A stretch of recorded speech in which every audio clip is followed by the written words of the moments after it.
All right. Just a second.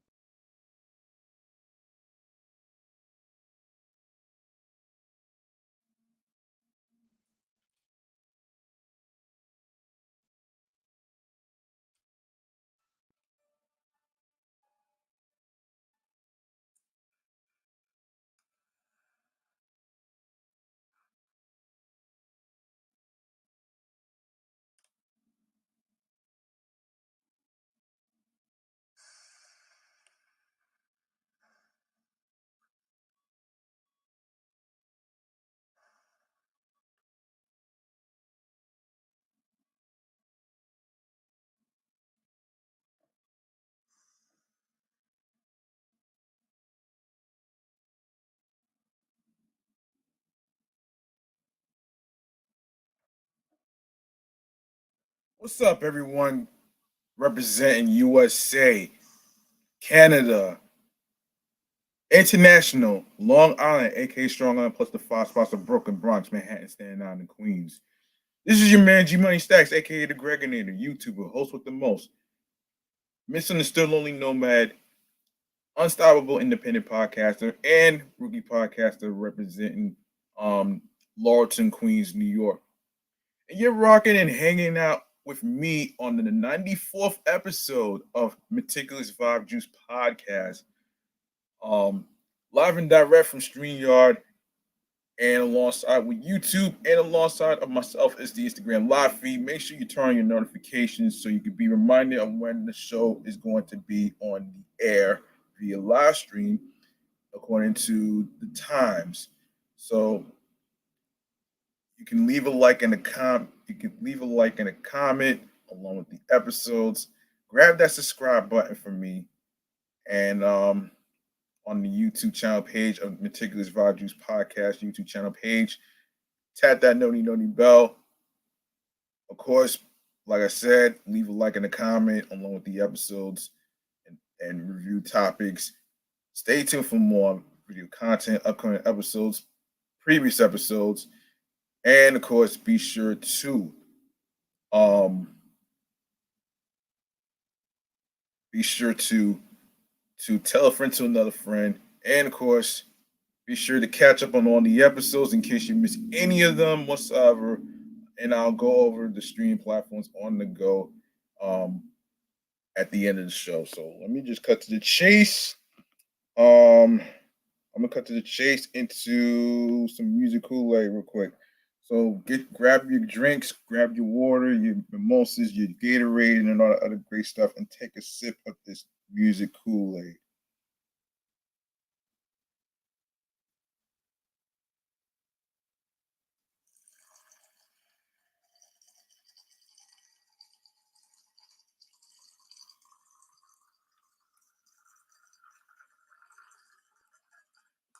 All right.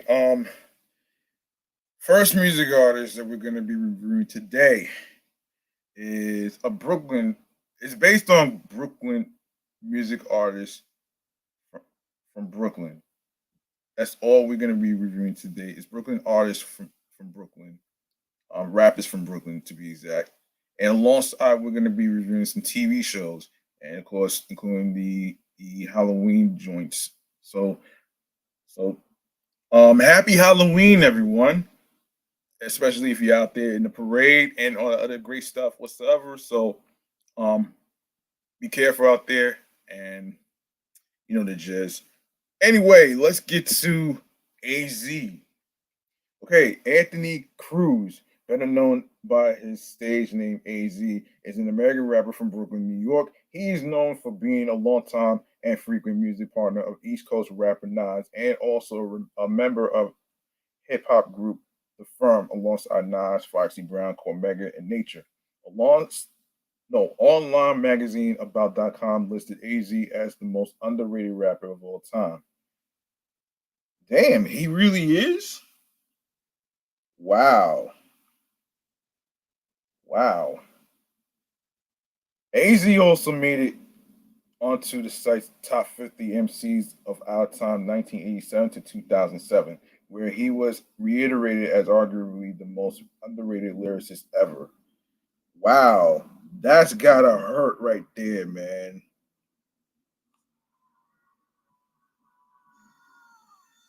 AZ first became known by appearing on Nas's landmark 1994 album Illmatic on the song Life's a Bitch, as well as featuring vocals on the opening track Genesis.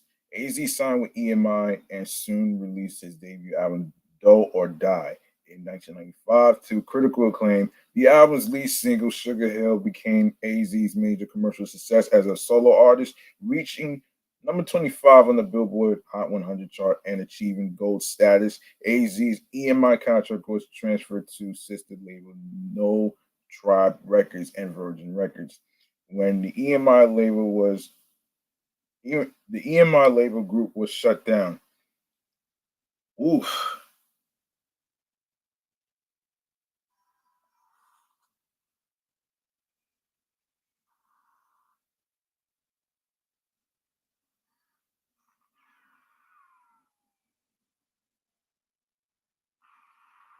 In 1997, AZ joined the group The Firm with Nas, Nature, and Foxy Brown and released their only album as a group, The Album.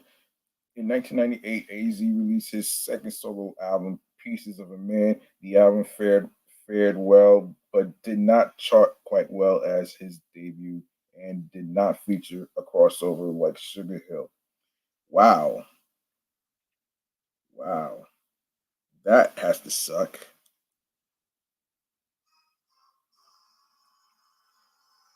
Yeah. After this album's release, AZ signed with Motown and Universal Records and released nine lives. In 2002, he released Asiatic, a single from the album The Essence featuring Nas, was nominated at the 2003 Grammy Awards for Best Rap Performance by a Duo or Group. Okay, so early life. AZ was born in Bedford Stuyvesant, Brooklyn, which is where my sister is. The good part, to be exact. To an African American mother and Dominican father, he grew up in East New York, which is where the TV show is.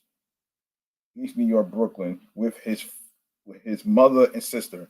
AZ started writing rap lyrics when he was 12 years old. He attended Eli Whitney High School with fellow Brooklyn rapper Jay Z until the vocational school closed down in the late 1980s.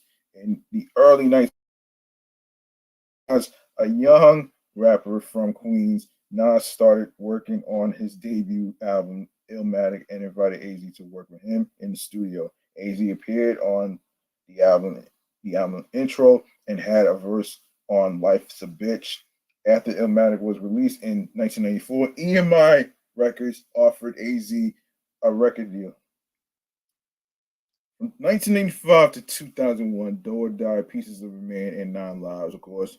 AZ's debut album, Do or Die, was released on October 10th, 1995 by EMI Records. The album featured guest appearances by Nas and production from N.O. Joe, Pete Rock, LES, and Buck Wild, among others. Upon its release, Do or Die received notable commercial success. The album peaked at number 15 on the Billboard 200 and number one on the U.S. Top R&B hip hop albums chart. Do or Die was known for popularizing the theme of mafioso rap, alongside several albums, namely Jay Z's Reasonable Doubt and Nas's It Was Written. Do or Die produced several singles, including More Money, More Murder, More Homicide, Give Me Yours remix, Do or Die, and Sugar Hill, which was certified gold by the RIAA in 1995. In 1998, Pieces of a Man, AZ's second album, was released on EMI. Nine Lives, his third album, peaked at number 23 on the Billboard 200 and number four on the top hip hop R&B albums. The leading single "Problems" with its accompanying music video reached number 34 on the Hot Rap Singles. After the release of the album, AZ left the label. From 2002 to 2007, Asiatic, AWOL, and the format. AZ's fourth album, Asiatic, features a duet between AZ and longtime friend and collaborator Nas, The Essence, which was nominated for a Grammy Award for Best Rap Performance by a Duo or a Group. The album was mostly well received by critics. One such positive review from Brad Mills at All Music states, in quote, AZ has been looked upon to do amazing things with his music. Has he lived up to those high expectations on this album? He has from start to finish. The beats on this album are complex, inventive, and almost perfectly suited for AZ's style of rhyming. He carefully crafted this album rather than slap it together overnight to meet his quota, and it shows. It helps immensely, that he's brought along people like DR period. AZ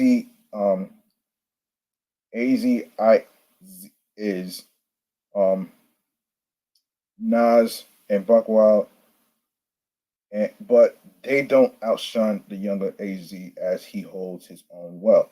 AZ has come up with his best work in a long time on this album. AWOL, his fifth album, was released on September 6th, 2005. AWOL is the first AZ album released on his own imprint, Quiet Money Records. AZ's sixth studio album, the format features production from Lil Fame of MOP, Face Defeat, um, Emil J. Carden, Fonte, Static Selecta, and DJ Premier. The album's lead single is its title track, The Format, which was produced by DJ Premier with Vendetta as its B-side. The format also features the bonus track Royal Salute, a retaliation to 50 Cent's song What If, which included a line aimed at AZ. On October 7, 2007, Quiet Money released the format, um, adding 6 bonus tracks, including Royal Salute. From 2008 to the present, Undeniable, Legendary, and Do or Die 2. Undeniable, his seventh studio album, was released on April 1st, 2008 through Quiet Money and Koch Records. The album debuted at number 141 on the US Billboard 200, selling over 25,000 copies in its first week. In October 2009, AZ confirmed he was working on a sequel to his self-debut studio album titled Do or Die 2. He hoped to enlist the original production team from Do or Die, such as LES, Pete Rock, DR Period, and Buckwild. AZ also had ambitions on trying to acquire beats from DJ Toomp, Dr. Dre, and Kanye West for the album, as well as reaching out to his old rhyme partner Nas. The first single from the album, Feel My Pain, was produced by Frank Dukes. In 2010, former member of the Beat Miners, Baby Paul, confirmed he would be producing for the album and serving as executive producer. On November 30th, 2010, he released a 15th anniversary edition of Do or Die titled Do or Die 15th Anniversary. Hang on a second. Um, yeah, Do or Die, the anniversary. Let me see. In 2010, Dr. Dre and Kanye West were said to be too busy to produce for the album. But AZ said he was patiently waiting for them to complete their next solo records so they could join the production team. He was also seeking production from DJ Premier. During a 2011 interview with XXL Mag, AZ confirmed that Nas would be featured on the album. On March 27, 2012, AZ released the first street single from Do or Die 2, My Niggas, which features production from longtime collaborator Buckwild. The album's production includes tracks from Static Selecta, Baby Paul, and the original Do or Die team of Beat Smiths, LES, DR Period, Pete Rock, and Buckwild. Well, it had in 2014, AZ was heavily featured on Ghostface Killer's album 36 Seasons. After several delays, Do or Die 2 was released on September 10th, 2021. Wow. And and for, and for 2003 best rap performance by a duo or a group, AZ got a nomination for The Essence with Nas. Okay, let's get to another person who's also from Brooklyn, Big Daddy Kane. Antonio Hardy, born September 10th, 1968, better known by his stage name Big Daddy Kane, is an American rapper who began his career in 1986 as a member of the Juice Crew. He is widely regarded as one of the most influential and skilled MCs in hip hop.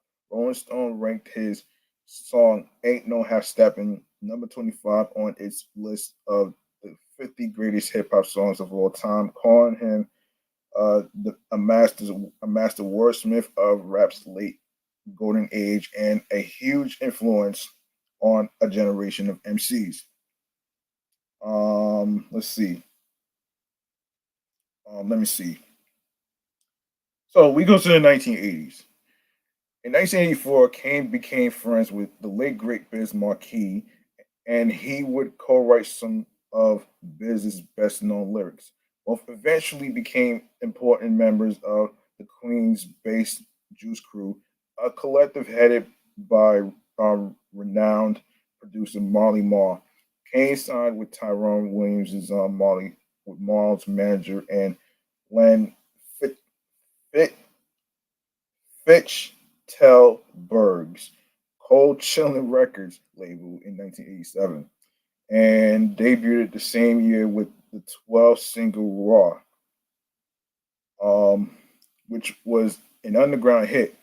The name Big Daddy Kane came from a variation on Kane David Carradine's character from the TV show Kung Fu. Wow. From 1972 to 1975, and a character called Big Daddy, whom Vincent Price played in the film Beach Party, 1963. Kane is known for his ability to syncopate over faster hip hop beats, and despite his asthmatic condition, he is acknowledged as one of the pioneering masters of fast rhyming. His sense of style is renowned and set a number of late 1980s and early 1990s hip hop trends. Of course, high top fades, hairstyles, velour suits, and four finger rings. The the backronym King Asiatic, Nobody's Equal, is often applied to his moniker. He released his debut album on Cold Chillin' Records in the early summer of 1988 called Long Live the Kane, which featured the hit Ain't No Half Steppin'. The following year, Kane released his second album and biggest hit to date, It's a Big Daddy Thing, um, which included 1970s sample throwbacks like Smooth Operator and the Teddy Riley produced track I Get the Job Done, which hit the R&B top 40 during the closing of the 1980s. He also had a memorable verse on the Molly Marl produced track The Symphony, released in 1988, which included Juice Crew members Craig G, Master Ace, and Cool G Rap. Big Daddy Kane appeared on Patti LaBelle's 1991 effort Burnin'. He provided the rap chorus to the single Feels Like Another One. He also appeared on the video release Live in New York. No, Live in New York, excuse me. He contributed the song Enough Respect to the soundtrack of Ernest Dickinson's feature film debut, Juice, which starred Omar Epps and the late great Tupac Shakur, further demonstrating his fast lyrical delivery. In 1991, Kane won the Grammy Award for Best Rap Performance by a Duo or a Group for his performance on the Quincy Jones collaborative track Back on the Block from the album of the same name. Widely regarded as one of the greatest rappers during the golden age of hip hop from 1986 to 1993, Kane's experimentation with R&B beats and his alignment to the 5% Nation drew criticism.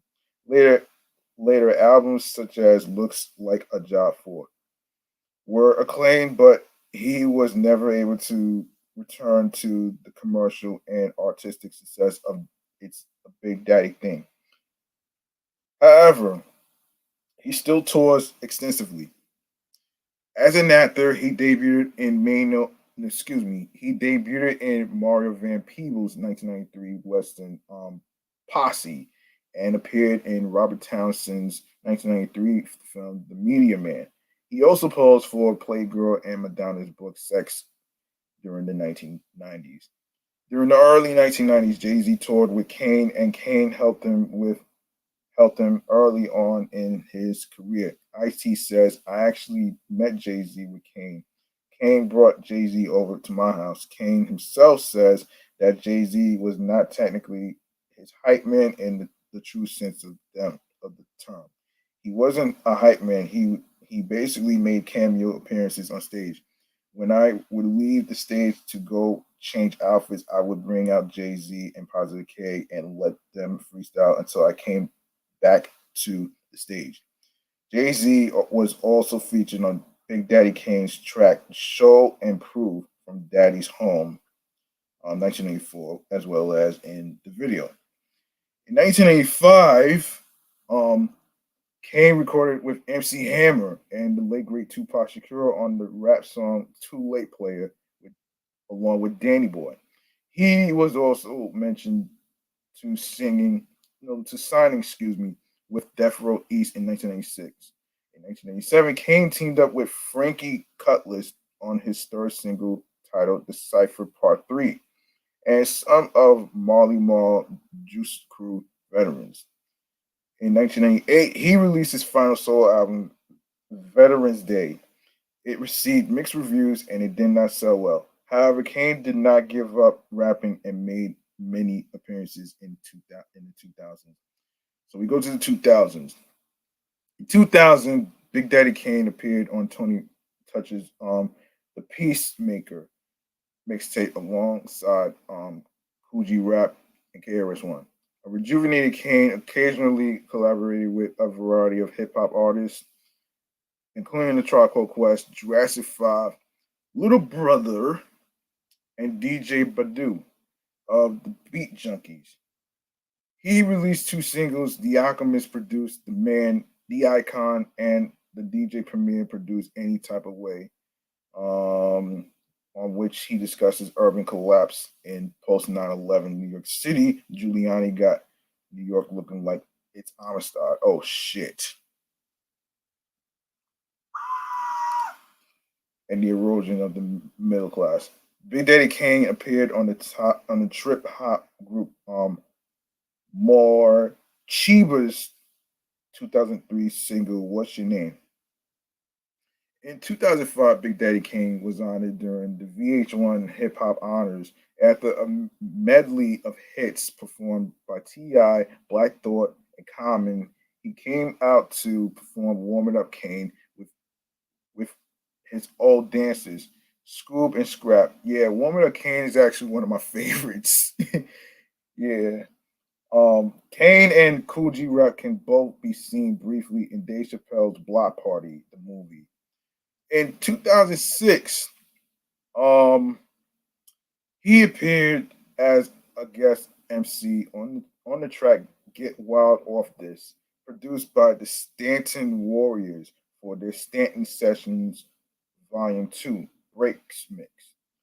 He also appeared alongside the Wu-Tang Clan Rakim and his longtime friends Busta Rhymes and Q-Tip in a segment of the 2006 Summer Jam concert, June 7th, 2006, as part of an initiative by Busta Rhymes to honor the legacy of New York City hip hop.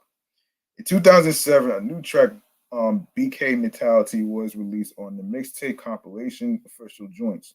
Kane also appeared on Joel Ortiz's The Brick Bodega Chronicles mixtape. Big Daddy Kane made a cameo in the 2008 video for Game's Plan, a track by rapper The Game. Um, the video also featured appearances by Raekwon, 3 6 Mafia, and Ice Cube. The game also referenced Jay Z's former occupation as Kane's hype man. Ask a Jay Z fan about Big Daddy Kane. Don't don't know him? Game gonna show him. He also appeared on the remix of "Don't Touch Me" by Busta Rhymes. Also in 2009, Kane played the role of Clay in the film Just Another Day. Just Another Day. The film is the tale of two rappers, one poor and young, one older and successful. The movie follows them through a day of their lives. Just Another Day. I gotta check that out. Now we go to the 2010s. Big Daddy Kane appears on one track on M.A. Doom, Son of Yvonne, the collaboration between M.F. Doom and former Juice Crew member Master Ace. As of 2013, Kane was recruited by New York City power group Lifted Crew and R&B singer Showtime to form a band called Last Supper. The album Back to the Future was released on March 26, 2013. On Big no, November 24th, 2014, Big Daddy King discussed his upbringing, childhood influences, relationships, sexual experiences, and Madonna's 1992 book Sex in an interview on the Dr. Zoe Today Show. In 2016, he was featured on Tito Jackson's single Get It Baby, in addition to appearing in the documentary Hip Hop Evolution. I'm Hip Hop Evolution. Hmm. Yeah, you know what? I'm going to actually I'm gonna review this one of these days, man. Let me see. Let me see. Let me see.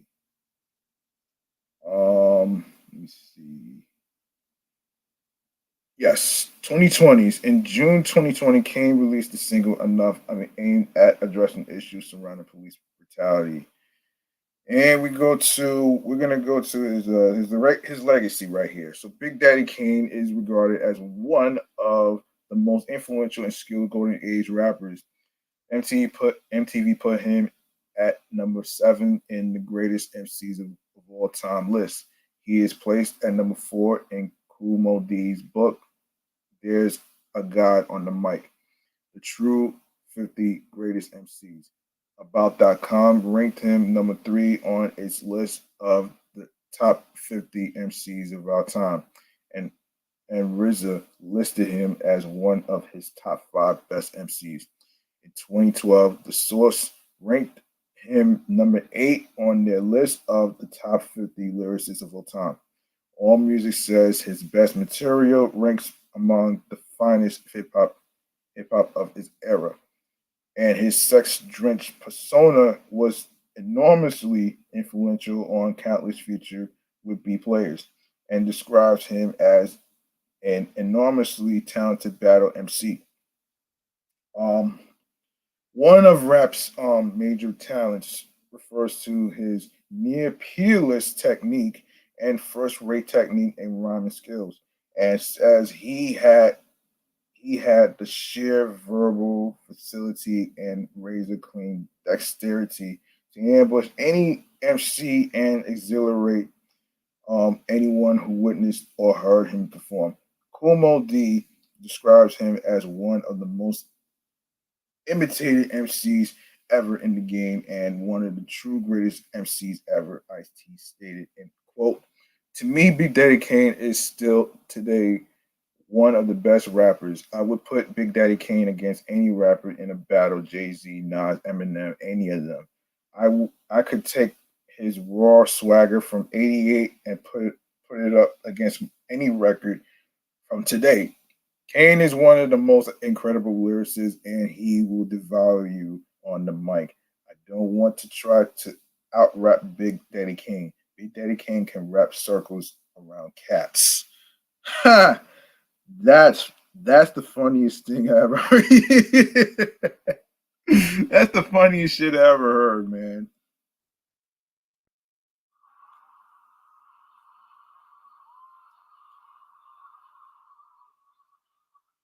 And he's speaking facts too, folks. So you kind of gotta know.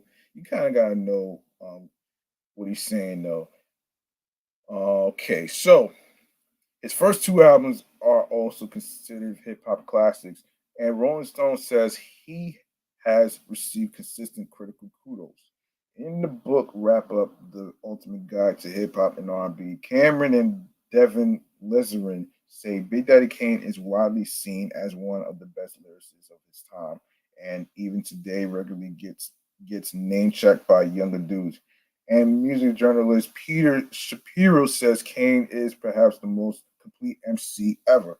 Eminem, Eminem references Big Daddy Kane in lyrics to his song Yellow Brick Road from his album Encore, saying "We Eminem and Proof was on the same shit, that Big Daddy Kane shit, where compound syllables sound combined." And he quotes the same lines in his book, The Way I Am. This illustrates how Big Daddy Kane had an influence on both Eminem's and Proof's rhyme technique. Yeah, yeah, of course. And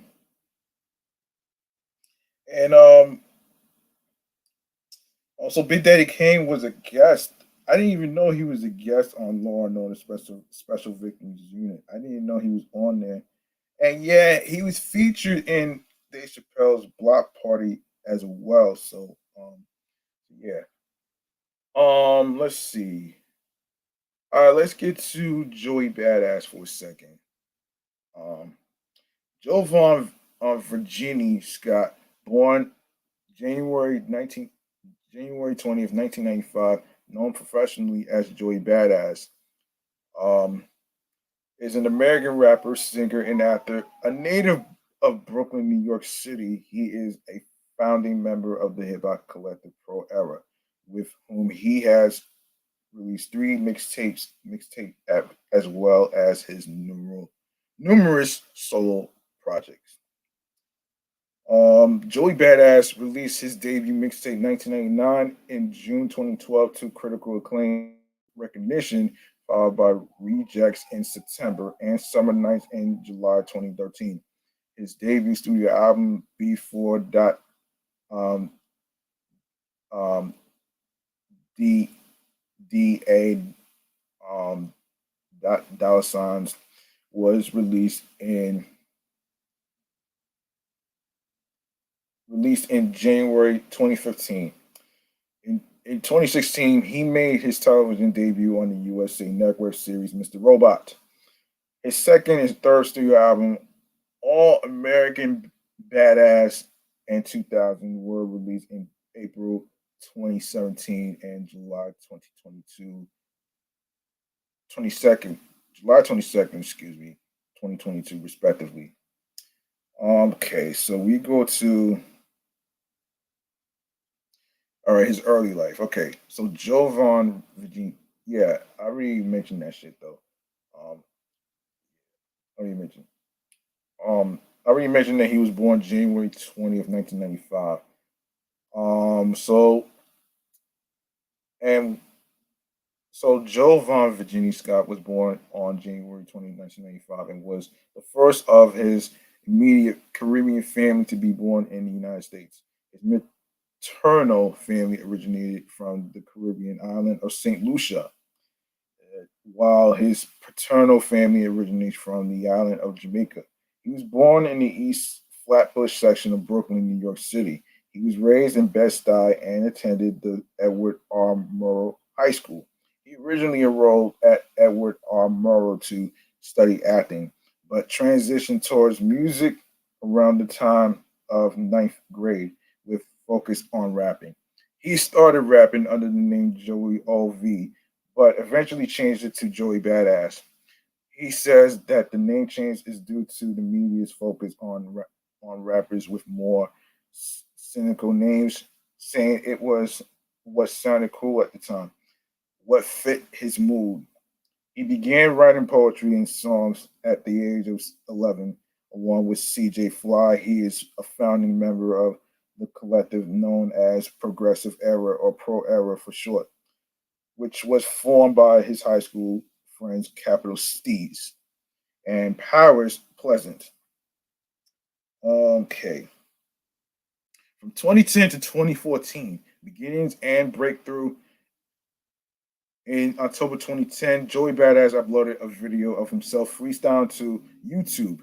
The video was reposted on to American hip hop site World Star Hip Hop and caught the attention of Johnny Ships, the president of Cinematic Music Group, who soon became his manager. In early 2012, Joey Badass and Capital Steez released a video for Survival Tactics via their YouTube channel, Pro Fucking Era, which samples the 2000 fold song of the same name as Styles of Beyond. In February 2012, Pro Era released their debut mixtape entitled the Sex the Sex Tape.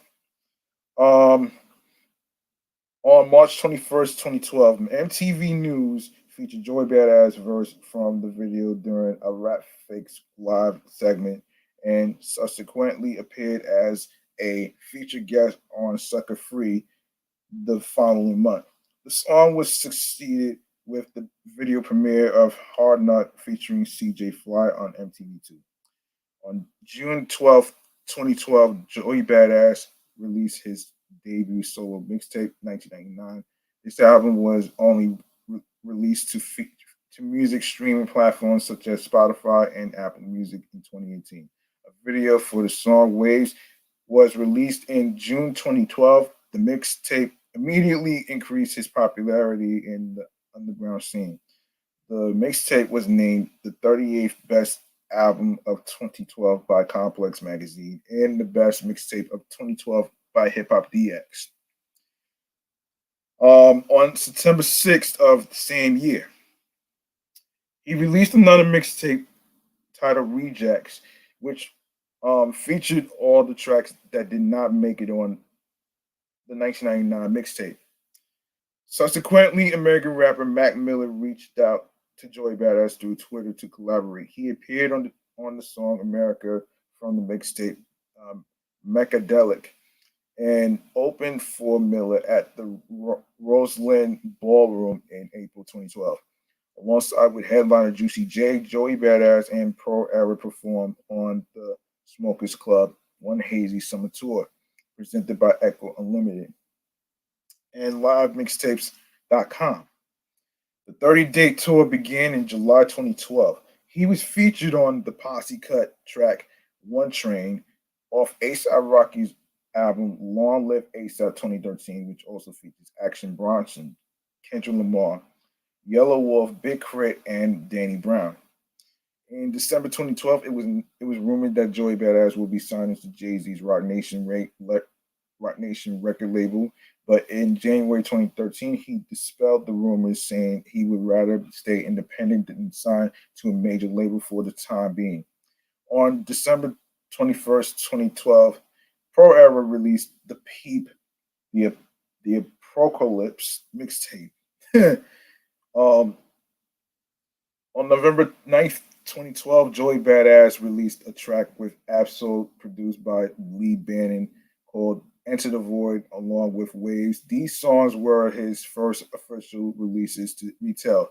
On January 14th, 2013, he released the first single off his second mixtape, Summer Nights Unorthodox, which was produced by DJ Premier.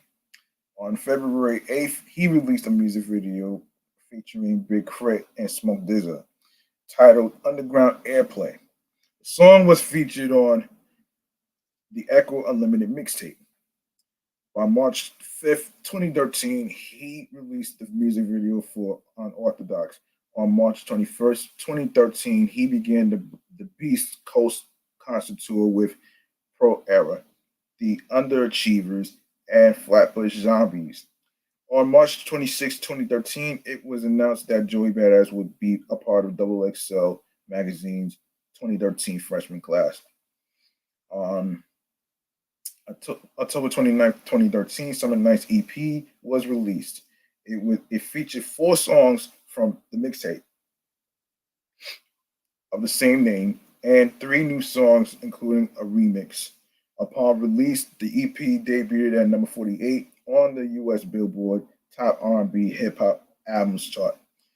From 2014 to 2015, before yes, so in August 2014, Joey Badass appeared in a quasi autobiographical short film titled No Regrets, directed by Rick Cordero, in which he portrays himself. In the interview on Shade 45 Radio in March 2016, he explained that it's been my dream to act since I was in like eighth grade. I always wanted to be an actor, and I feel like the music just made it a little bit easier for me to chase that dream. On August 4th, 2014, he released the first single from his upcoming debut studio album titled Big Dusty, with the music video coming out 8 days later. On September 30th, he premiered the second single from the album titled Christ Conscious on MTV Jams. The third single from the album, entitled Number 99, was released on December 9th. On December 23rd, the fourth single, Curry Chicken, was released. On January 13th, appearing on The Tonight Show starring Jimmy Fallon, he appeared on the song Like Me live with BJ the Chicago Kid, The Roots, and Static Selector. Um, on January 20th, 2015, his 20th birthday, and the album entitled Before the Ass was released to critical acclaim. On September 3rd, 2015, Joey Badass released a collaboration single with Korean hip hop group Epic High's Tableau and producer Cold Cunts called Hood. On October 6, 2015, he collaborated with British indie rock band Glass Animals, including with releasing a single titled Lose Control. From 2016 to 2019, um, on March 4th, 2016, Joey Badass made his television debut in the second season of the TV series Mr. Robot, where he was cast in the recurring role of Leon, who is an associate of Elliot, played by Rami Malik. Excuse me. On May 26, 2016, he released another single called Devastated. The song peaked at number 25 on the bubbling under Hot 100 singles chart, which became Joey's highest charting single to date as a solo artist. The single was certified gold by the RIAA on January 6, 2017. On January 20th, 2017, Joey Badass released Land of the Free. On March 2nd, 2017, Joey Badass revealed the title of his second studio album titled All American Badass. On April 7th, 2017, Joey Badass released the album. On May 12th, 2017, it was announced that Joey Badass will go on Logic's Everybody's Tour with Big Lambo in support of Logic's third studio album, Everybody. On December 28th, 2017, Joey Badass announced via Twitter that he was originally featured on Post Malone's track Rockstar along with T-Pain. Badass also admitted to ghostwriting the track. Florida rapper, late great XXX Tentacion announced on Instagram that he had a collaboration project with Joey Badass. Badass later confirmed this on January 20th, 2018. The two dropped the remix of the song King's Dead on SoundCloud on March 9th, 2018. The two later on dropped a song titled Infinity 888 on XXX Tentacion's second studio album 1 week later on March 16th. With the killing of XXX Tentacion, though their collaborative project is all but confirmed to be not happening. On June 12th, 2018, Joy reissued 1999 on all streaming services and vinyl for its 6th anniversary. And in a following interview with Peter Rosenberg, revealed his fatherhood, making public his first child, then 2-month-old Indigo Rain. In December 2019, he was also featured in XXX Tentacion's second posthumous and last album, Bad Vibes Forever. And from 2020 to the present, in July 2020, Joey Badass released a 3-track EP titled The Light Pack. In November, he featured on Phony People's On My Shit. On May 11th, 2022, he announced his upcoming third studio album titled 2000. The album was to be released on June 17th, 2022. However, due to sample clearance issues, he announced on Twitter that he would have to delay the project. The album was released on July 22nd, 2022, with guest appearances from Diddy, Westside Gunn, Larry June, Chris Brown, Capella Gray, and Jid. He also went on to a 20-date summer concert tour called the 1999-2000 Tour in support, which began July 1st, 2022 in Boston and concluded in July 28th, 2022 in Los Angeles.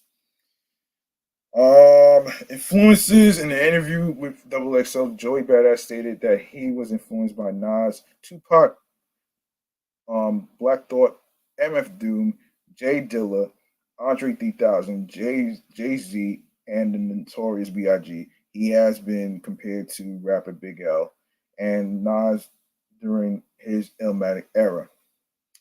So yeah. Yeah, that's right there is a little yeah, let's see. What else? Um I'm not even gonna do controversy. I'm not even gonna do the controversy shit. So let's see. Yeah, let's get the philanthropy part out the way. In May 2020, Joey Badass donated $25,000 to support homeless students in New York City during the COVID-19 crisis. And we go to awards and nominations. So the BET Awards. Um, um, so Joey Badass got a nomination for Best New Artist and the BET Hip Hop Awards for Rookie of the Year with a nomination, and he won the BMI R&B Hip Hop Awards for Social Star. All right, so there you go, right there. Another Brooklyn person is I didn't even know about this group. I didn't even know about this group to be honest with you, called Black Moon. So, okay, Black Moon um, is an American underground hip hop group from Brooklyn, New York City, formed in the early '90s by rappers Buckshot, 5 Feet, and record producer DJ Evil D. They first debuted in 1992 in the release of the single "Who Got the Props." The group was most notable for their debut album "Enter the Stage" and their affiliation with the Boot Camp Click. As of 2019, the group has released 4 studio albums. Okay, so early years, the roots of Black Moon go back to Brooklyn's Bushwick High School, where Kassim, 5 Feet, Reed, and Ewart DJ Evil D do grade met and formed a group called Unique Image. The two later met a former backup dancer, Kenyatte, um, Buckshot Blake in the Brownsville section of Brooklyn and formed a friendship based on similar musical aspirations. The trio released their first single, "Who Got the Props," in 1992, which became an underground hit, peaking at number 86 on the U.S. Billboard Hot 100 singles chart. With the help of DJ Chuck Chillout, the group signed a record deal with New York-based independent label Nervous Records, becoming the first hip hop act on the then house music oriented record label. The group recruited Evil D's older brother Walter, Mr. Walt Dugrade, for recording the pre-production um, of their debut studio album, which eventually led to the formation of hip hop productions team The Beat Miners between Dugrade brothers. Black Moon premiered its debut studio album Entered the Stage on October 19th, 1993, including Who Got the Props, Son Get Wreck, How Many MCs, Buck 'em Down, and another Hot 100 hit single, I Gotcha Open remix. Um, the album featured guest appearances from Havoc of Mobb Deep, Nervous Records internal promoter Drew Ha Friedman, and debuting hip hop duo Smith and Wesson. Enter the Stage went on to sell over 350,000 copies in the US and is now regarded as an underground hip hop classic. Following the album's release, the group temporarily broke up. Yikes. Departure from Nervous Records, member Buckshot and Drew Ha formed Buckdown Management in 1994 and formerly managed Black Moon and Smith and Wesson. The year 1985 saw the release of Smith and Wesson's debut album, The Shining, through Nervous Records sub label Rec Records, which featured contributions from Evil D with his extended production team, the Beat Miners and Buckshot, who recruited fellow Brooklyn local groups Helter Skelter and Original Gun Clappers to form a supergroup called the Boot Camp Click. Due to the group's hiatus, Black Moon refused to submit a new album for Nervous Records and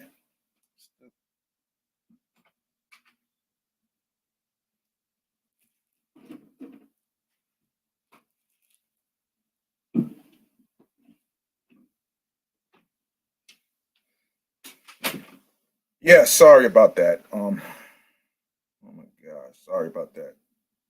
Um, sorry about that. Where was I? Where was I? Where was I? Where was I? Where the hell I was I? All right. Let me see. Where was I? Okay. Wait.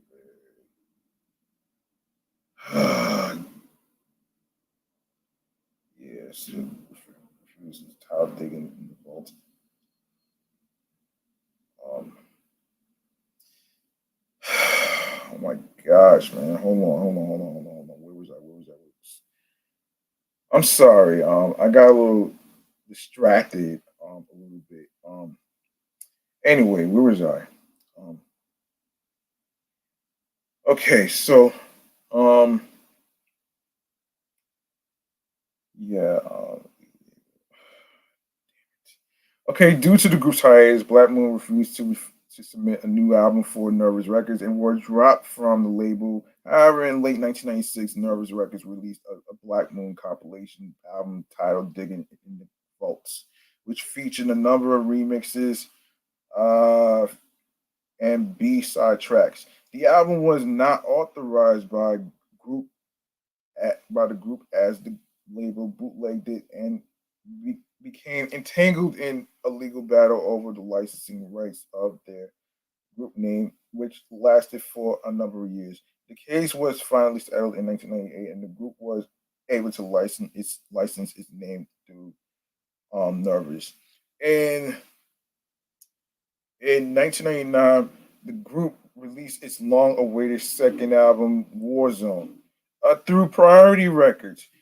The album saw a change in the group's musical style with a more mature and more serious lyrical delivery from member Buckshot, more vocal contributions from member 5 Feet, and also featured a new lo-fi production sound from the original two members of the Beat Miners. Alongside several boot camp click members, it features guest appearances from rappers Busta Rhymes, Heather B, MOP, Q-Tip, and Teflon. Despite its singles, two turntables, and a mic, and this is what it sounds like. Whirlwind made small impact on the Billboard charts. The album reached number 35 on the U.S. Billboard 200 albums chart and remains the group's highest charted full length. Later the same year, Buckshot released his debut studio album, The BDI Thug, to mediocre reviews and poor sales. Um, we go to the 2000s. Four Black Moon songs was included in 2000 compilation, Basic Training Boot Camp Clicks Greatest Hits. Black Moon together with Lord Have Mercy were were featured on the track Devastating.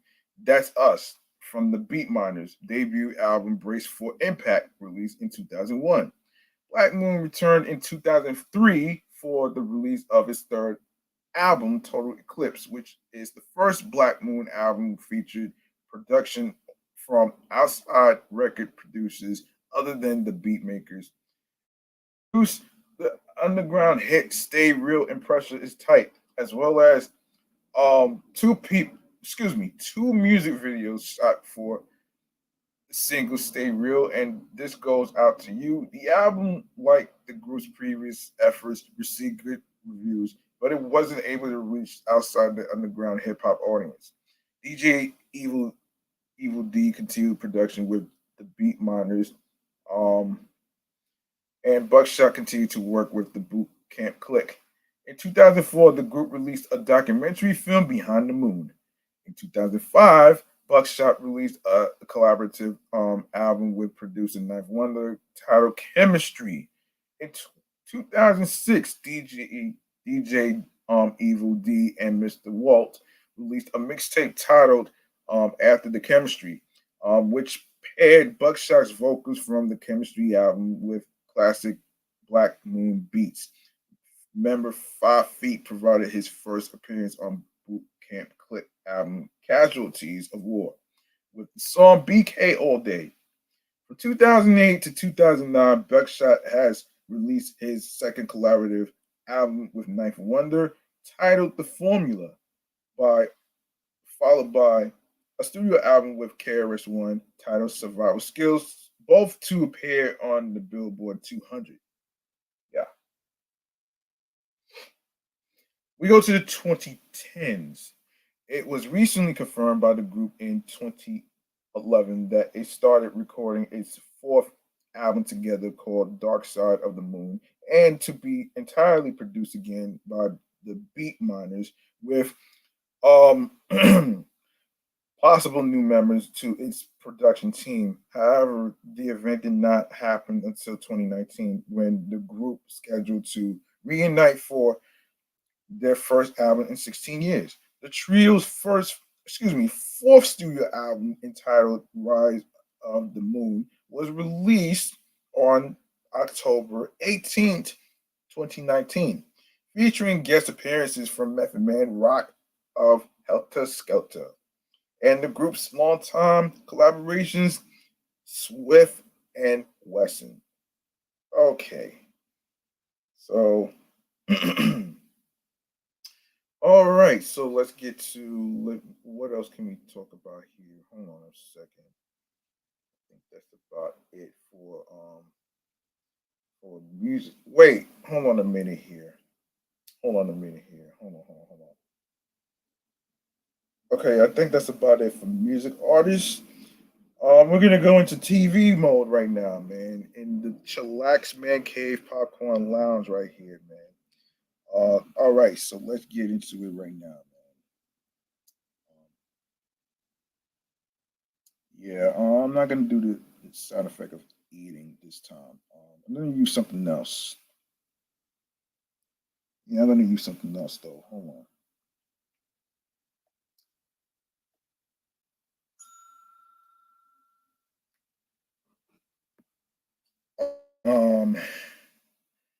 All right, I want to actually do. The first thing I want to do is review. What is it? I want to review Um, I want to review the reboot of Charmed. All right, so hold on a minute. Let me see how much time I got here. Hold on one second. Okay.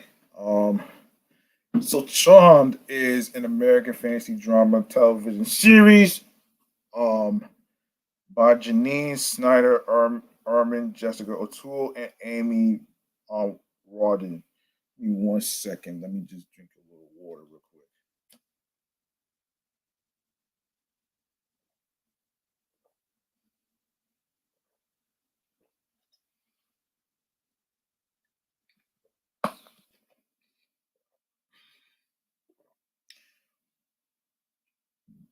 Excuse me. It is a reboot of the WB series of the same name, created by Constance and Burge, which originally aired from 1998 to 2006.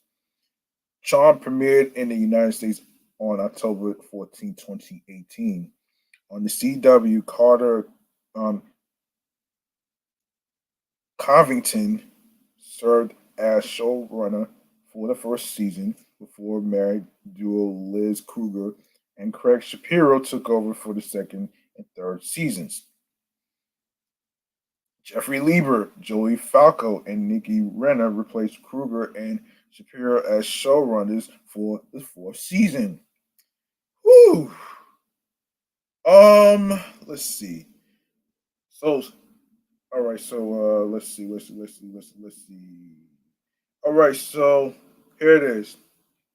Here it is. So, Melanie Diaz, Madeline Mantock, Sarah Jeffrey, Sir Darius Blaine, Ellen Tamaki, Rupert Evans, Nick Hargrove, James Scandarian, Jordan Donica, Poppy Drayton, and Lucy Barrett.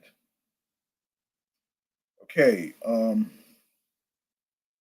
so here's what's going on here. So the first three seasons follow the lives of sisters Mary, um, Mel, and Maggie, who, after the death of their mother, discovered they are the charmed ones, the most powerful trio of good witches destined to protect both innocent lives and the world from demons and other dark forces. Each sister has an individual magical power, which is noticeably stronger when all three sisters work together as the power of three to defeat the enemies. Okay, let me just add something to this.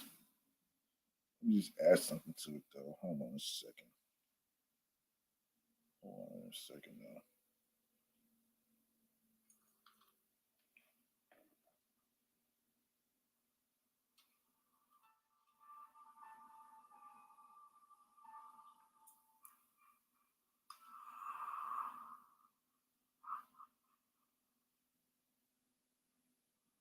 Each sister has an individual magical power, which is noticeably stronger when all three sisters work together as the power of three to defeat their enemies. The sisters are aided by the White Lighter, Harry Greenwood, an advisor who protects and guides witches. The reboot is known for more diverse than the other original series by casting three women of color in the lead roles and for its LGBT, excuse me, representation by making one of the sisters a lesbian. Oh boy. Um, and let's see. Ehrman explained that television viewers um already had a chance to see three white witches on the original Charmed, and that she was adamant on developing a different version of the series in which people of color and the LGBTQ the LGBT community could see themselves represented on screen and be the hero of the story. Okay, what the heck? Okay, I gotta figure out what this. So, person of color. Okay, let me just break this down. What this means actually. So the term person of color, people of color, or persons of color, abbreviated blah blah blah, is primarily used to describe any person who is not considered white in its current meaning the term originated and is primarily associated with the United States. However, since the 2010s, it has been adopted elsewhere in the Anglo Anglosphere, including relatively limited usage in the United Kingdom, Canada, Australia, Ireland, South Africa, and Singapore. Oh boy! So in the United States, people of color include African Americans, Asians, Asian Americans, Native Americans, Pacific Islander Americans, multiracial Americans, and some Latino Americans, though members of these communities may prefer to view themselves through their cultural identities rather than color related terminology. The term, as used in the United States, emphasizes common experiences of systemic racism which some communities have faced. The term may also be used with other collective categories of people, such as communities of color, men of color, women of color, or librarians of color. The acronym BIPOC refers to Black, Indigenous, and other people of color and aims to emphasize the historic oppression, blah, blah, blah, and Indigenous people. The term colored was originally equivalent in use to the term person of color in American English, but uses of appellation colored in the southern United States gradually came to be restricted to Negroes and is now considered a racial pejorative. Elsewhere in the world, in other dialects of English, the term may have entirely connotations. However, for example, in South Africa, colored, coloreds refers to multiple multiracial ethnic groups and is sometimes applied to other groups in southern Africa, such as the bastards of Namibia. All right, I'm not even going to get into all that right there, man. So I just wanted to break that down. What is it? People of color means actually. You know what I'm saying? Anyway, the reboot sparked controversy from some cast members and fans of the original Charmed. Holly Marie Combs and Melissa Milano both criticized the CW's decision to reboot the series without any involvement from the original cast or crew, while fans campaigned via Twitter to stop the network from moving forward with the pilot episode. The first season of Charmed, which aired on Sundays, helped the CW return to original programming on Sunday nights for the first time since the 2008 to 2009 U.S. television season. Charmed was renewed for a fourth season in February 2021, which premiered on March 11th, 2022. In May 2022, it was announced that the fourth season would be its final season. Oh, wow. Wow. Um, okay. I'm not even gonna really, yeah, we're not even gonna go there. Okay, so let's go to the reception right here. Um, so critical response to the review aggregator website Rotten Tomatoes reported a 71% approval rating with an average rating of 6.53 out of 10 based on 31 reviews. The website's consensus reads, Charmed updates are as fun as they are surprisingly feminist.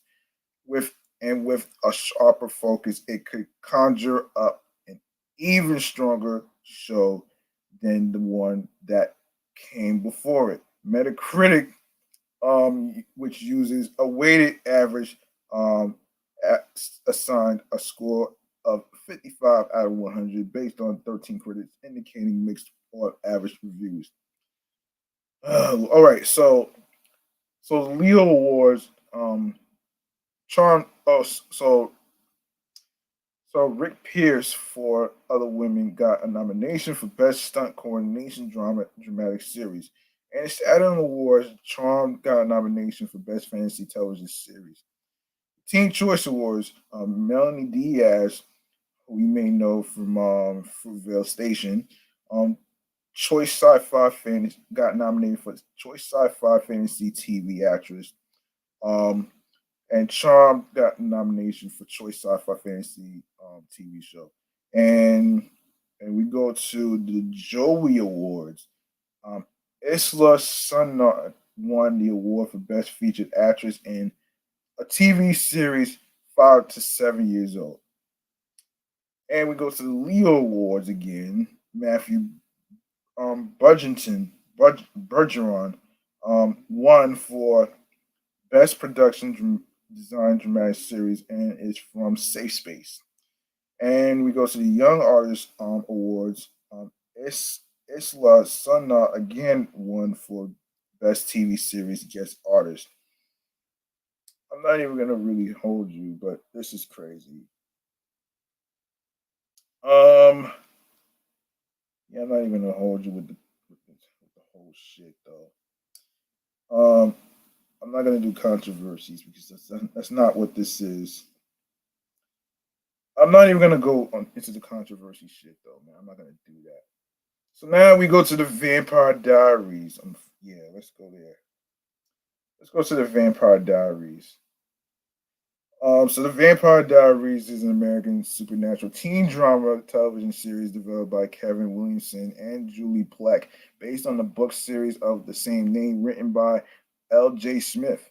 The series premiered on the CW on September 10th, 2009, and concluded on March 10th, 2017, having aired 171 episodes over 8 seasons. Wow.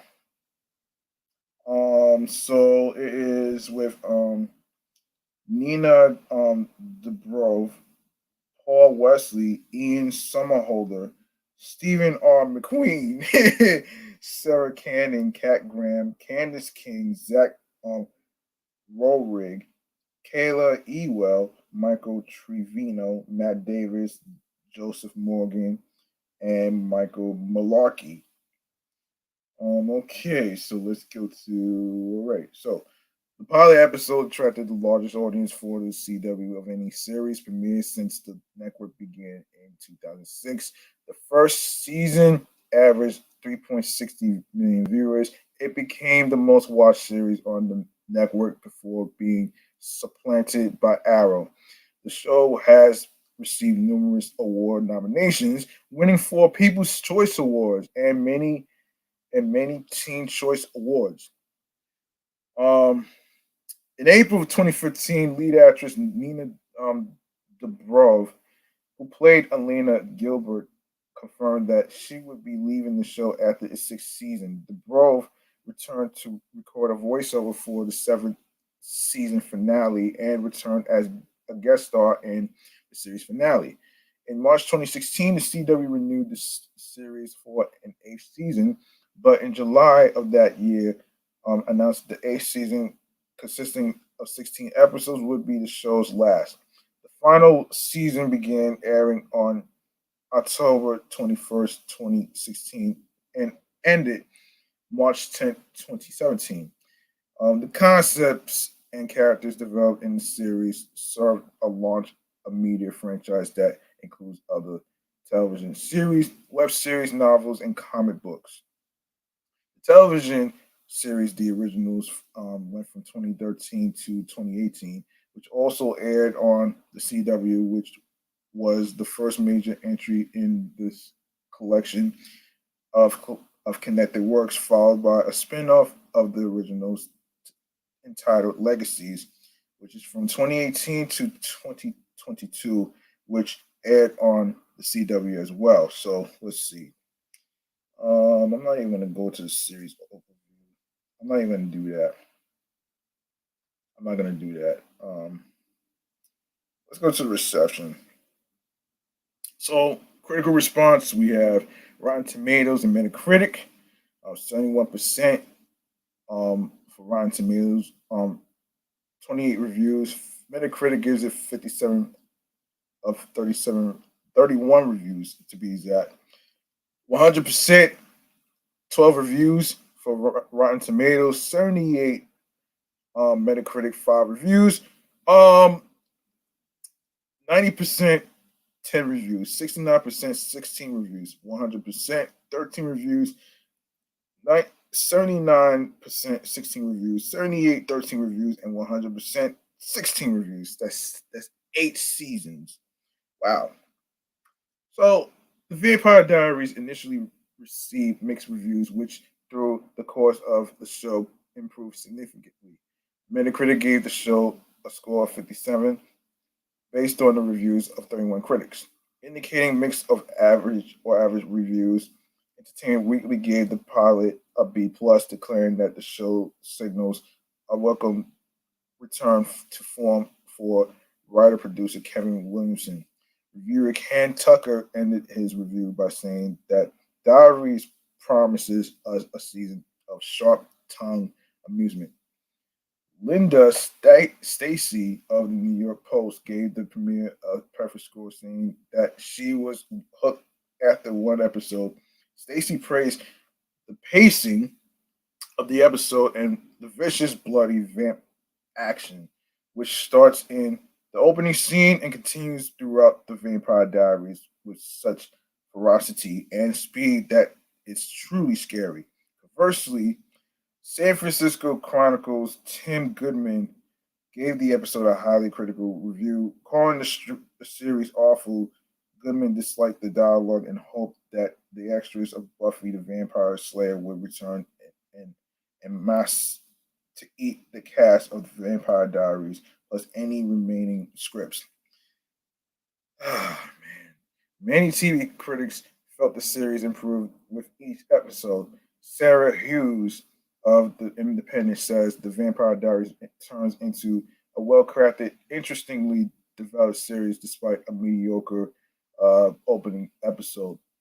The New York Post also praised the portrayal of Elena, finding the character to be a strong minded woman who did not allow her feelings for her boyfriend to control her. Carla Peterson of the San Diego Union Tribune said that the supernatural drama is a first class production featuring an insanely gorgeous cast, sharp scripts, and a brooding vibe that is hard for even the most level headed adult to resist.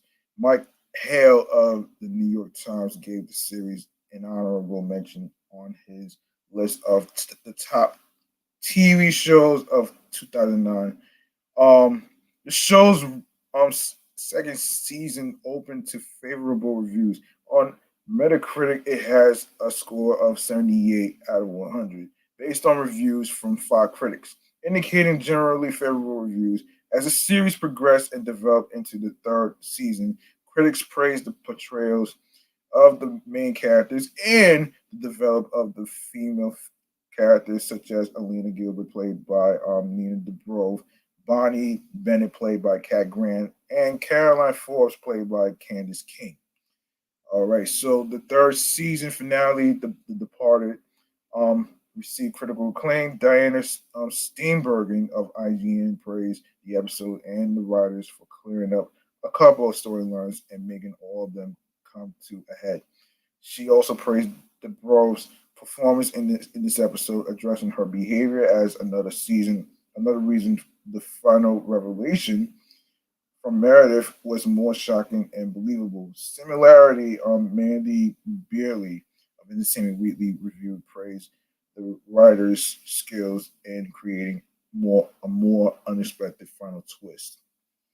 Yeah, I'm not gonna go over the ratings actually, man. So I'm not gonna go over the ratings though.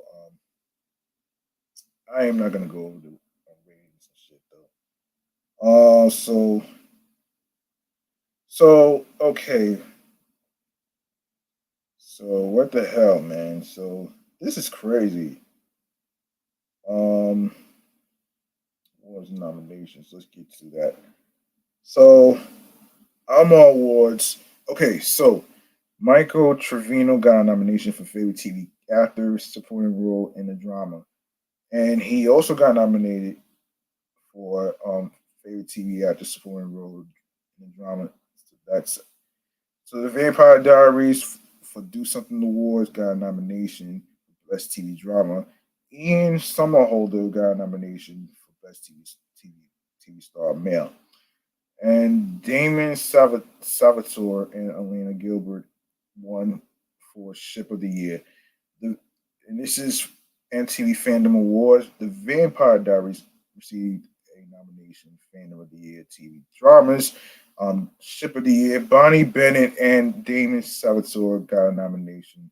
The Vampire Diaries won the award for favorite new TV drama. Um, and the Vampire Diaries also got nominations for favorite sci-fi fantasy show, um, and favorite TV drama. Ian Somerhalder, favorite TV actor, got a nomination, and of course, TV show and the actors. Okay, they got nomination. Nina Dobrev won favorite TV drama actress. Um, and everyone over here, everyone including the TV show, got a nomination. And it goes to the People's Choice Awards. Damon Salvatore and Alina Gilbert won for favorite on screen chemistry. Of course, The Vampire Diaries got a nomination for favorite sci-fi fantasy show. Ian Somerhalder won the award for favorite sci-fi fantasy TV actor. Everyone else got a nomination. Everyone else got a nomination in 2015. Um, and Ian Somerhalder and Nina Dobrev got um, an award for favorite TV duo. Everyone else got a nomination. Saturn Awards. Um, Nina Dobrev won for TV Choice Female Breakout Star. Paul Wesley um, won for Choice TV Male Breakout Star. And some other won. Every single person won. Of course, Cat Graham got a nomination for TV Choice Female Scene Stealer. Yeah, and everyone else got a mixture of nominations and won the award. So let's get Teen Choice. There's this Young Hollywood Awards. Everyone won. Mixture of nominations and awards being won. So there you have it right there. And let's get to Vampire Academy. Vampire Academy is an American fantasy horror television series based on the novel series of the same name by Richard Mead. Richard Mead, of course, adapted for Peacock by Julie Plec and Margaret McIntyre. The series is produced by Universal Television. It stars CC Stringer, Daniela Nieves, Kieran Moore, and Andre Day Kim alongside an assembled cast. Let's see. This only had one season. That sucks, though, man. But anyway, um, it is the second adaptation of the novel series after the 2014 film of the same name and serves as a reboot. It was given a straight to series order in May 2021 by Peacock, and casting announcements were made in 2021. The filming took place in Spain and Portugal. The series features characters from the books and reimagined versions of others. It revolves around Rose Hathaway, who is a guardian in training, um, Dampier, and Lisa Dragomir, who is a Morai princess and follows their life and adventures at the St. Vladimir Academy, a boarding school. Of course, the series premiered on September 15, 2022 on Peacock to generally positive reviews. Okay. Um, Reception, the review aggregator website Rotten Tomatoes reported a 75% approval rating with an average rating of 7.4 out of 10 based on 12 credit reviews. Metacritic, which uses a weighted average, assigned a score of 59 out of 100 based on 7 critics, indicating mixed or average reviews. All right, so let me see. Let's see. What else can we? Oh, I didn't forget. I did not forget Abbott Elementary. So let's get to that one. Let's get to that one.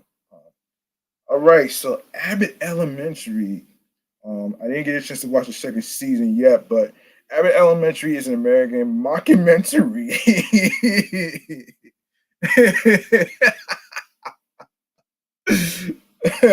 Mockumentary sitcom television series created by Quentin Bronson for ABC, who was in the L'Oreal commercial, by the way. It stars Bronson as a second grade teacher at Abbott Elementary, a fictional, predominantly black school in Philadelphia. The assembled cast includes Tyler James Williamson, who you may know from Everybody Hates Chris and Dear White People, Janelle James, Lisa Ann Walter, Chris Perfetti, Shirley Ralph, and William Stanford Davis. And yeah, the series premiered as a mid-season entry in the 2021-2022 television season on December 7th, 2021, and was met with critical acclaim. The show's first season was nominated for 6 Primetime Emmy Awards, winning 3 in March 2022. The series was renewed for a 22 episode second season, which premiered on September 21st, 2022. Now we go to the reception right here. So Rotten Tomatoes gives the first season 98%, 45 reviews. Metacritic gives it 80 with 16 reviews.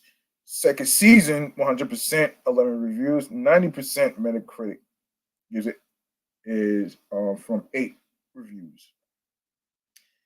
Rotten Tomatoes, the first season holds an approval rating of 98%. Of course, I already mentioned that already. With an average rating of 8.3 out of 10 based on 45 reviews. The site's critical consensus said Elementary earns top marks for its empathetic yet side-splitting critique of the U.S. education system, plus some extra credit for a deftly handled will they, won't they dynamic. Metacritic, which uses a weighted average, assigned a score of 80 out of 100 based on 16 critics, indicating generally favorable reviews. Angie Han of the Hollywood Reporter said it works well enough to deliver a consistent good time, and I suspect that given time, Abbott Elementary could blossom into something truly special.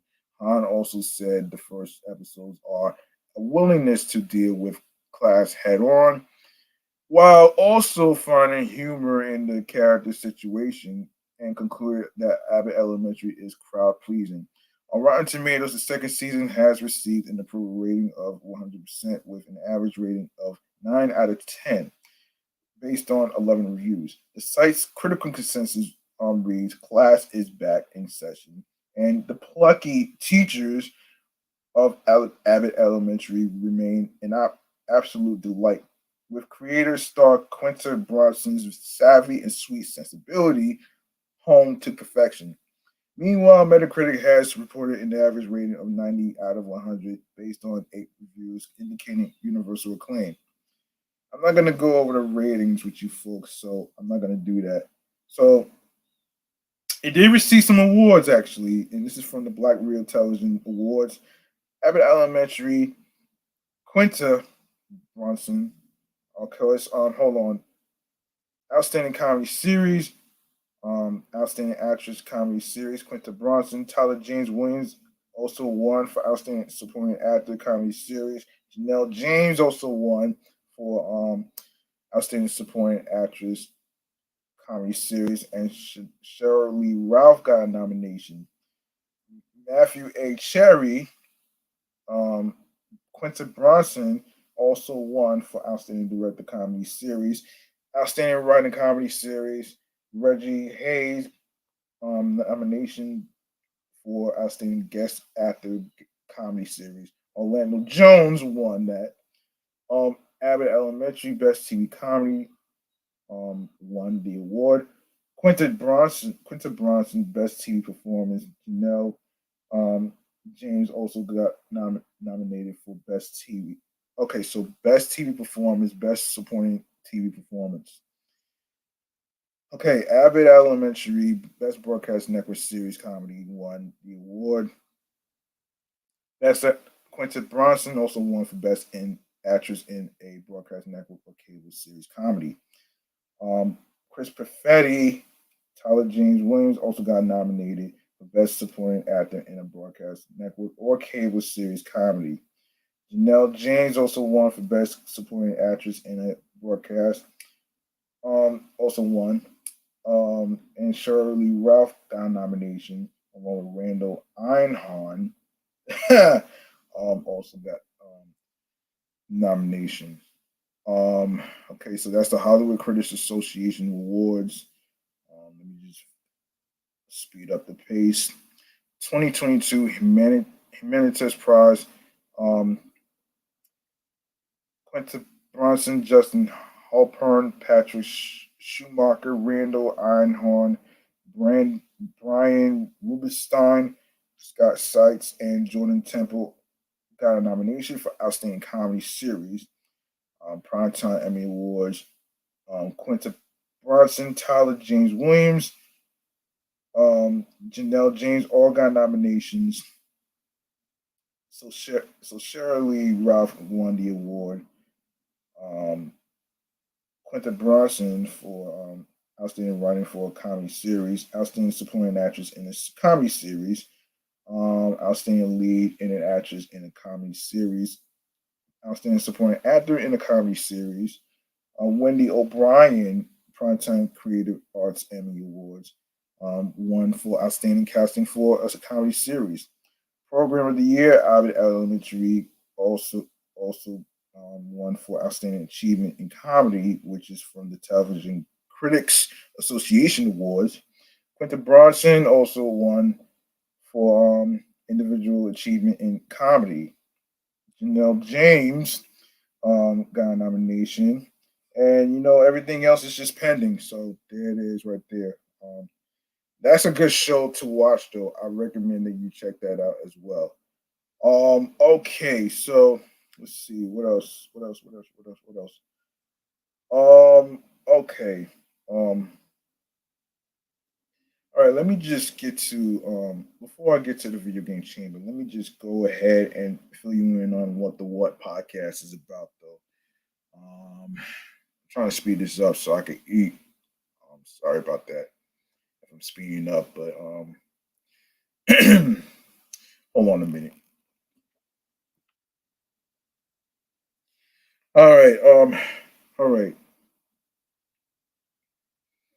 all right. Let me see. Okay, right here. The what? Hold on. Yeah. Okay. So there's a podcast. I'm actually going to get into. Let's get into podcast juice reviews real quick in regards to the what podcast actually going to. I'm going to actually get into it right off the back right now. So let's get into it. Um, yeah, we're going to get into it right now, actually. So I'm going to actually. All right. All right.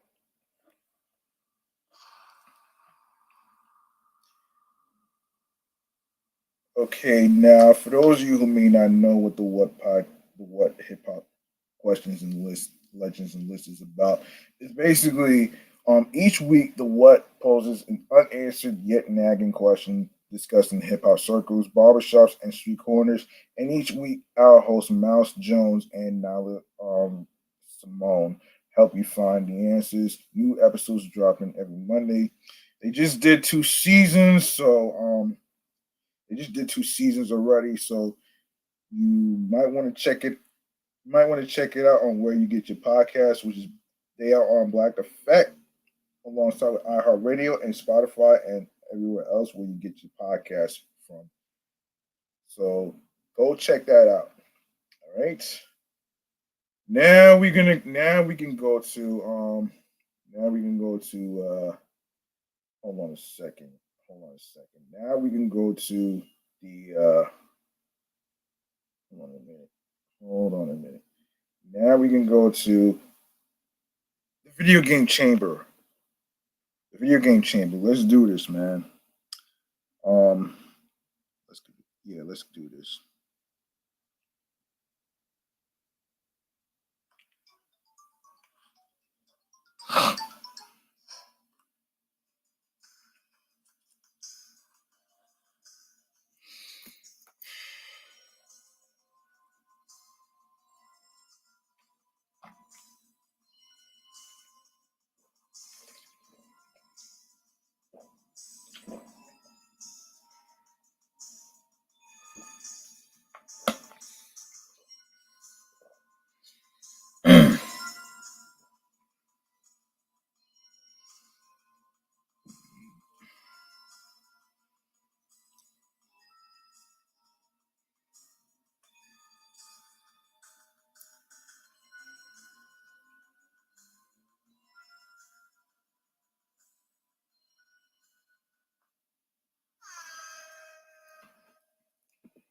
All right, we got some upcoming games that we're gonna get to. I'm not gonna do too much.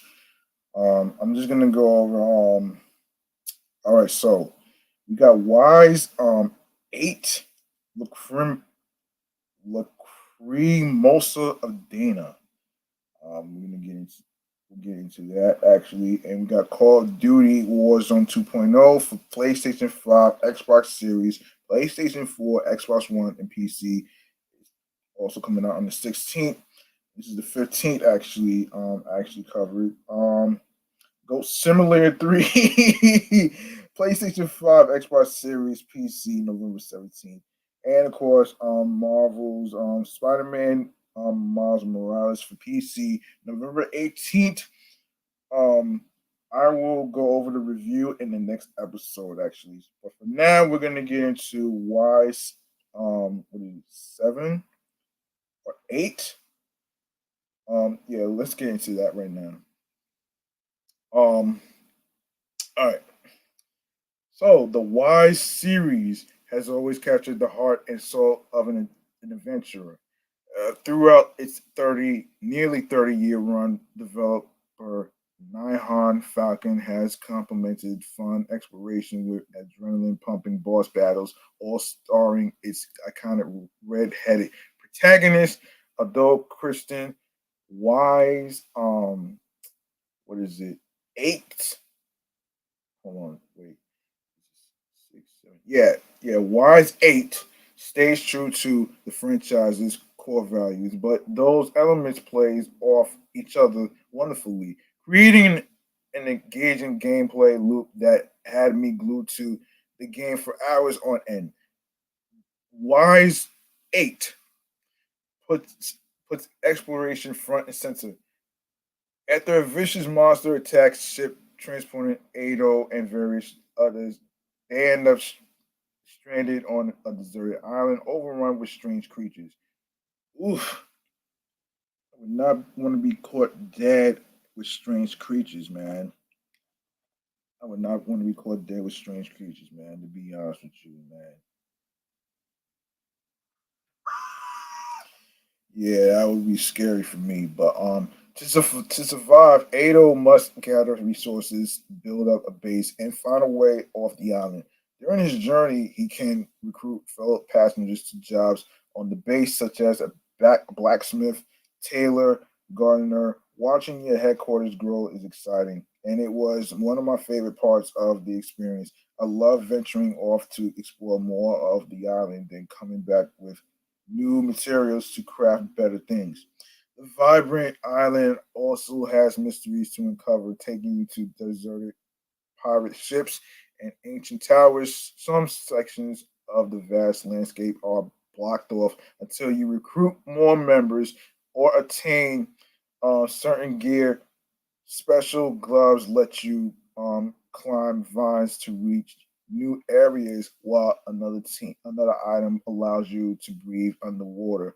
I enjoyed revisiting areas to obtain treasure I couldn't get before, and unlocking the new abilities for Adole keeps gameplay fresh and fun. Climbing vines adds some vertical verticality to the experience, and battling creatures underwater is slower and methodical. making you anticipate where your opponent is going to be rather than striking where they are. Narrative beats slowly unravel as you progress. At first, your goal is merely to figure out a way off the island, but then the focus turns to discovering why all the beasts are roaming around it. The answer is more interesting than I expected, but the plot tends to drag with awkward dialogue and boring, long-winded sequences. The latter especially hits when you play as Dana, a mysterious girl Ado is connected to through his dreams. These perspective shifts often have you backtracking and feature some of the most lackluster dialogue in the game, as conversations feel like more filler. Yes, more filler. Hold on. Yeah, more filler. More filler. Yeah, more filler. Hold on a second. Yeah, like feel more like filler than interesting revelations about Dana's world. Part of the story also revolves around building bonds with the strangers you meet. You can get to know your fellow castaways better by completing quests and giving them gifts, which often nets you new items and improves their support skills in battle. Wise games aren't traditionally built on strong characters or story, and while Wise 8 is an improvement, with these areas remain weak. That being said, I appreciated the little bonding moments and having characters with more personality, like Assassin Noble, to a um, hearted, uh, light-hearted fisherman who adds some levity to the journey. Outside of exploration, Wise Eight's bread and butter is its stellar action combat, which is fast and smooth. Specific weapons are stronger against certain creatures. Creature types selecting the right one is essential for bringing down foes. For instance, pierced weapons are strong against flying enemies, while slash ones are superior against soft body creatures. At any point, you can swap to a character in your three-member party to take advantage of this. All combatants have different fighting styles, from slower powerhouse tanks to quick jab fencers, which adds variety to fights. You also have skills and special moves to unleash, but the focus on the dodge and block mechanics is the shining star of combat. If you dodge at the right time, you can unlock a flash move, which makes you invincible for a short time and slows everything down. This is key for creating openings to get the edge on enemies. Similarly, if you guard right as an enemy strikes you, you unleash a flash guard, where all attacks briefly become critical hits and all damage is nullified. My most satisfying moments were when I pulled off both a flash move and flash guard in succession to wreak havoc on bosses. These big battles don't disappoint as you go up against larger than life enemies and live to tell the tale. Every boss has weak points to target. So part of the fun is finding the right area to hit and recognizing their patterns. The bosses are hot. The bosses are a highlight for me as they force you to pull out all stops and really showcase the battle system coming together at its best. Dodging, jumping, and using your skills at our opportune moments, are key. And taking down these large enemies is an adrenaline rush. The only time combat frustrated me was due to controls. The dodge and block buttons are on the shoulder buttons. If you press them both at once, you trigger your special. When you are in the heat of the battle, accidentally hitting both at once is easy. Wasting is special. This happened to me on more than a few occasions. Y8 gets its hooks in you with um its progression loop. You are always making new discoveries and locating new material to craft something better. Nihon Falcon also does its best to inject variety when it can, from battles that involve your entire village to Dana learning different fighting styles throughout the game. With a wealth of content to pursue, you always have something to do, even if it's merely fishing or cooking. On top of on top that, Wise Eight has a lot of memorable battle moments. I only wish the story and characters held the same allure.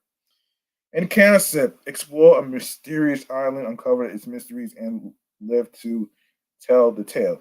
Graphics, the visuals aren't a strong suit, but the vibrant locales add some flavor to the world. And sound, with killer rock beats and emotional orchestral tracks, the music enhances every situation and is a highlight.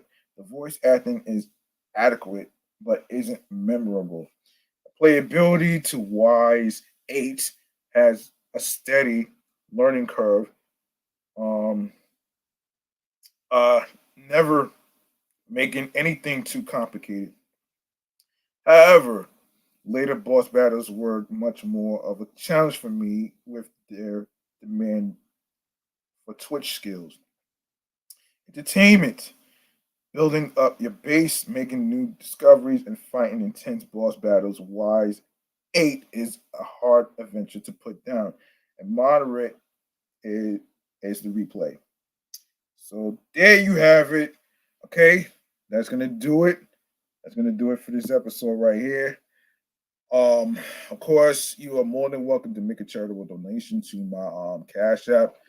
And by the way, my Cash App is basically G Money Stacks 555, which is the same as my YouTube channel, So you can donate whatever amount of money you are comfortable doing. Will be appreciated. You don't need to be rich for any of that whatsoever. Also, um, I'd like to go to the last segment of the day is stream choices on the go. Let's get into it. Hold on a minute. Hold on a minute, though. Let's get into it right about now. All right, so you know what to do. You like what you heard. You like the topics that was being reviewed, the TV shows, the music, the movies, and the games and all that other stuff. Um, all you need to do is show some love by following Meticulous Vibe Juice podcast, the review show, alongside with my other shows that I do, which is Excellent Fun Vibrant Talks podcast, um, and my number one show, Off the Meat Rat Chains New York podcast, with 201 episodes already in the books. Um, and For the most part, let's get into how we can actually get into how to um, let you know on where you can hear about the episodes dropping. You can follow me on the gram as well, which is G Money Stacks 555 on there. So Off the Meat Rat Changes on Facebook and Instagram. And you can follow me, G Money Stacks 555 in Queens, New York. Turn on your notifications for updates on when each episode is going to be dropping. I'm probably gonna end up dropping back to back episodes on tomorrow and back to back episodes on Friday. So I may not be able to post anything Halloween related today, but it'll be late. So you know what I'm saying. Um, and and yeah. So let's get into where you can listen to the episodes. So where you can listen to the episodes, if you go to the link in bio where it says Linktree/Meticulous Vibe Juice Podcast, it's gonna have a whole list of audio stream platforms, including YouTube, which I will get to right now. So you can leave a voice message on there as well on anchor.fm/Meticulous Vibe Juice Pod. Um, all right, so Anchor, Audible, Audacity, Amazon Music, Breaker, Castbox FM, Deezer, Listen Notes, Moon FM Podcast, Player FM, Pocket Cast, Podfriend, Podo Polo, Podorama, Podcast Index, Podcast Addict, Podchaser, Podverse, Reason FM, Spotify, Stitcher, TuneIn Radio, Google Podcasts, and you can leave a 5-star rating on Podchaser alongside with Podfriend, Apple Podcasts, and alongside with Spotify as well with a 5-star rating will be appreciated. And you can also you can listen to Meticulous Vibe Juice podcast on Radio Public alongside with iHeartRadio, the number one app for music, radio, and podcasts. So um you can actually follow my other two shows. It's also on iHeartRadio, which is the Sports Edition show of Excellent Fun Vibrant Talks podcast. And my number one show, Off the Meat Rat Chains New York podcast, is also on there as well with 201 episodes on there. And I will be recording episode 202 in a couple minutes. And I will be recording episode 95 and 96 in a couple of minutes as well after I finish eating. And of course, don't forget and make sure you grab that subscribe button for me on the YouTube channel page of Meticulous Vibe Juice Podcast, alongside with clicking that noni bell so you can be reminded when the show goes in the air via live stream. Leave a like and a comment along with the episodes of the music artists, TV shows, movies, and games that's being reviewed, podcast shows is being reviewed, all that great stuff right there. And more video content, upcoming episodes, previous episodes, and tell a friend to another friend. Make sure you share the episodes, you share the videos, download these episodes, listen, stream, and watch these episodes in case you miss any of them. Everything is already uploaded to the YouTube channel page and all the streaming platforms, as I mentioned. And of course, be sure to actually to share the link, Linktree/Meticulous Vibe Juice Podcast, and along with the podcast show with your husbands, your wives, your boyfriends, your girlfriends, your friends, and the people you are cool with from work and all that great stuff. And yeah, that's gonna do it for me. I'm G Money Stacks. Thank you very much for listening and rocking with me and hanging out with me on the 94th episode as we reviewed music artist music artists music by Brooklyn artists and all that great stuff. So yeah, remember the grind is a stop. If you want something, you have to work hard for it and earn it. And New York was built in a day. And find something that makes you happy, creatively speaking, mentally, physically, and spiritually. And of course, you know, be yourself, follow your goals and dreams, and also,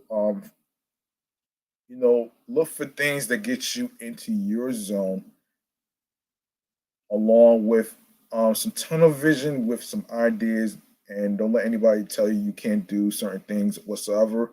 I'm gonna be out of here, man. So I'm off this shit. Thank you very much for listening, and enjoy the rest of your Halloween. Peace and one love. And of course, you can be careful out there while trick or treating, and you can have a great night as I leave you with some Halloween sound effects. So here it is, though, man. Let's get into it right now, man. Hold on. Okay.